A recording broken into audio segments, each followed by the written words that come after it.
Alright, I'm back with another, just a quick tip, kind of follow up to that brakes video I did.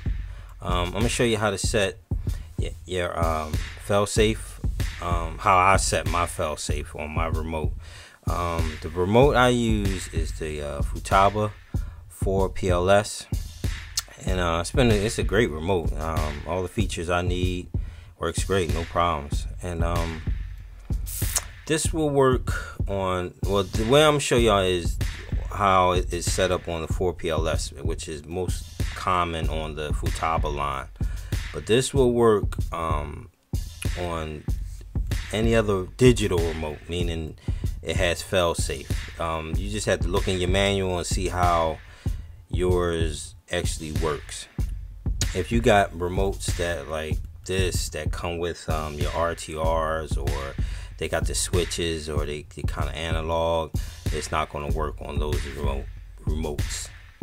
Alright, I believe Fly Sky has it, I'm not sure, but you have to just look into your remote to see where the failsafe is at.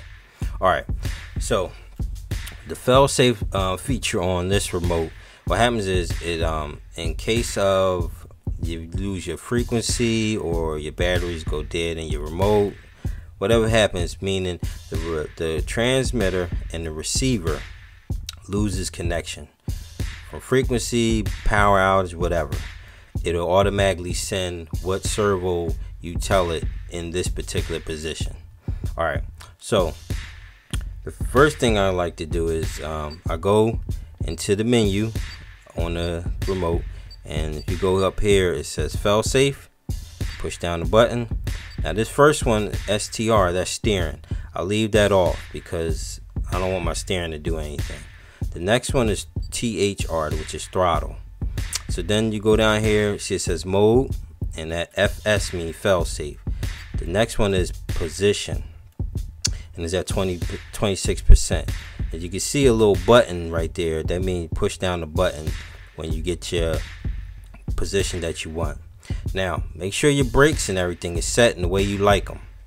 So what happens is I'll hold my brakes and then I push down on it, and that sets my position right there.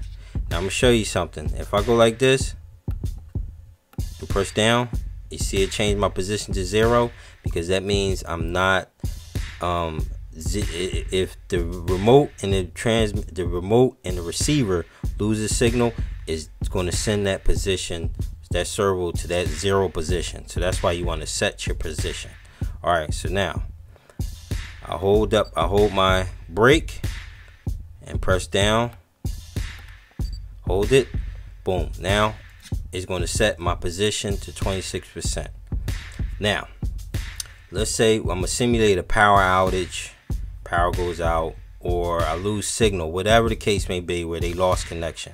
So if I turn the remote off, you see automatically that throttle servo sends it automatically to brake in the position that I set it.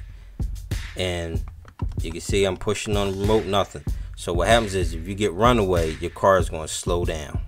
Okay, now let's say you hold your remote up, it regains signal and everything,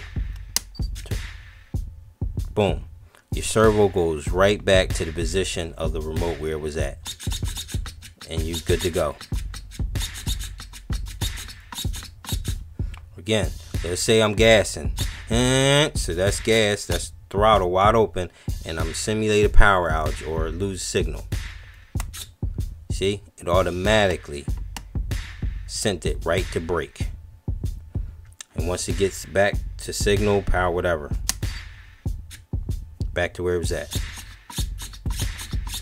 Okay, set your failsafe up, people. You know, it'll help, it'll save you. You know, one time you might get runaway or something. Also, let's say your batteries go dead, you're gonna have to go get the car, but your brakes will be on and the car won't run away. And like I said, the way you get it out of there, you have to put new batteries in, turn the remote back on, and then it'll go back into regular position again. Alright, so that's just a quick tip, people. I'll see you on the next one. Peace.